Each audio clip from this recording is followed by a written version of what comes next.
Hello friends, welcome to topic explain. देखिए दोस्तों, आज की वीडियो हम लोग जानेंगे कि पीओके क्या है पीओके के फ़ायदे और पीओके हमें कैसे मिलेगा। देखिए दोस्तों, सबसे पहले तो ये जानते हैं कि आखिर पीओके क्या है। देखिए, पीओके का फुल फॉर्म है इंग्लिश में पाकिस्तान ऑक्यूपाइड कश्मीर, यानी कि पाकिस्तान अधिकृत कश्मीर। अब आप यहाँ शब्द सुन रहे हैं, पाकिस्तान अधिकृत कश्मीर, यानी कि पीओके है तो हिंदुस्तान का ही, लेकिन इस समय पाकिस्तान का उस पर कब्जा है।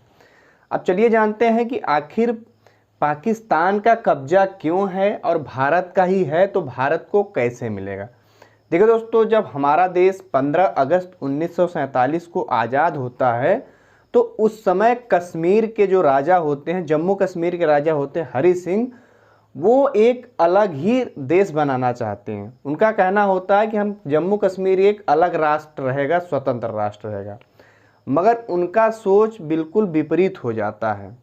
जैसे ही जैसा कि आपको पता है कि पाकिस्तान भारत से एक दिन पहले ही आज़ाद हो जाता है 14 अगस्त को, और हमारा प्यारा देश आज़ाद होता है 15 अगस्त को, यानी एक दिन पहले पाकिस्तान आज़ाद होता है। तो पाकिस्तान जैसे ही आज़ाद होता है, जम्मू कश्मीर हिंदुस्तान में नहीं मिलता, वो कहते हैं हरि सिंह कि हम स्वतंत्र राष्ट्र रहेंगे। तो भारत तो किसी देश पर कब्जा करने के लिए कभी अटैक किया नहीं, लेकिन पाकिस्तान जम्मू कश्मीर पे अटैक बोल देता है, यानी आक्रमण कर देता है। अब हरि सिंह इस आक्रमण से तैयार नहीं थे, उनको अपनी जान बचानी थी, अपने लोगों की रक्षा करनी थी, तो वो कहाँ जाते? उनको मजबूरन भारत के पास आना पड़ा। तो भारत ने उनकी मदद करने से मना कर दिया, क्योंकि भारत हाल ही में तत्काल में पाकिस्तान से अलग हुआ था। भारत कोई झगड़ा नहीं चाहता था पाकिस्तान से, लेकिन भारत ने कहा कि अगर आप जम्मू कश्मीर को हिंदुस्तान में मिला दें तो हम कुछ सोच सकते हैं। हरि सिंह ने भारत की शर्त को मान लिया और विलय पत्र पे साइन कर दिया। तत्काल भारतीय सेना जवाबी कार्रवाई करती है और पाकिस्तानी जो कबीले और फौजी होते हैं उनको पीछे धकेलना शुरू कर देती है। इसमें काफ़ी लंबा समय लगता है। फिर नेहरू जी को याद आती है यूएन की, यूनाइटेड नेशन की। उनको लगता है कि जब हमने विलय पत्र में साइन करा ही लिया है तो इस पर लड़ाई झगड़े से क्या लेना देना, क्यों ना हम इस मैटर को यूएन में ले जाएं और वो पाकिस्तान को मना कर देंगे, क्योंकि आप बिना मतलब का लड़ाई लड़ रहे हैं।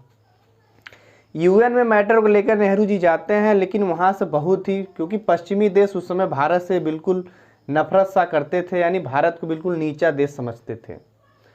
उन्होंने कहा देखिए, उन्होंने साइन तो कर दिया है, मगर अब इस समय क्या कर सकते हैं, आपकी सेना जहाँ पे है वहाँ पे रुक जाए और पाकिस्तान की जहाँ पे है वहाँ पे रुक जाए।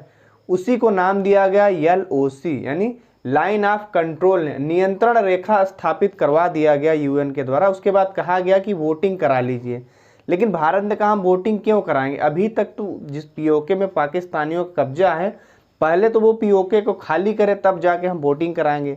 लेकिन आज तक पाकिस्तान ऑक्यूपाइड कश्मीर से पाकिस्तान ने अपनी सेना नहीं हटाई और आज तक वोटिंग नहीं हो पाया। लेकिन आपको जान के आश्चर्य होना चाहिए कि कश्मीर एक स्मार्ट सिटी हो गया, जहां 2G से 3G, 3G से 4G और 5G भी आ गया है। वहीं बगल में जो गिलगित बाल्टिस्तान है, मुजफ्फराबाद है, यानी पीओके जो स्थान है, वहाँ पे इस समय कोई भी सुविधा नहीं है। तो अभी जब हमारा देश 15 अगस्त 1947 को आज़ादी का दिन मनाया, तो भारत से एक दिन पहले 14 अगस्त को कश्मीर यानी पाकिस्तान का आज़ादी था। लेकिन इसको क्या किया कि पीओके के लोगों ने ब्लैक डे के रूप में मनाया।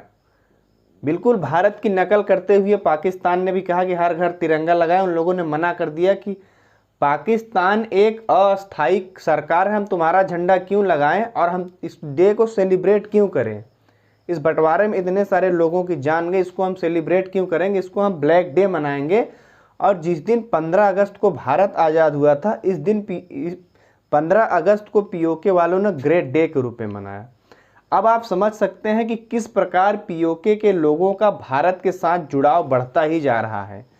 और आज नहीं तो कल पाकिस्तान के बिल्कुल टुकड़े होने ही होने हैं। सिंध में अलग हो रहा, बलूचिस्तान में अलग हो रहा, पीओके में अलग हो रहा है, यानी पाकिस्तान बिल्कुल अलग होकर रहेगा और पीओके के लोग खुद भारत से आकर मिलेंगे। जैसे बर्लिन की दीवार टूट गई थी, उसी प्रकार पीओके के लोग खुद भारत से कहेंगे हमें आपस में मिला लो। क्योंकि भाई हर इंसान जहाँ पे विकास हो रहा है, इसमें लोग शहर की तरफ क्यों भाग रहे हैं?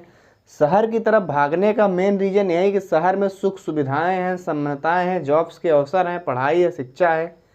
तो बगल में ही कश्मीर में जब इतना ज़्यादा डेवलपमेंट हो रहा है, आजकल टेक्नोलॉजी का ज़माना है, क्या गिलगित बाल्टिस्तान और मुजफ्फराबाद के लोगों को नहीं पता चला? उनको अपना फ्यूचर, उनके बच्चों का फ्यूचर नहीं दिख रहा था। मजबूरन वो लोग पाकिस्तान से टूट करके, पाकिस्तान का भी कुछ हिस्सा भारत में बिल्कुल मिले।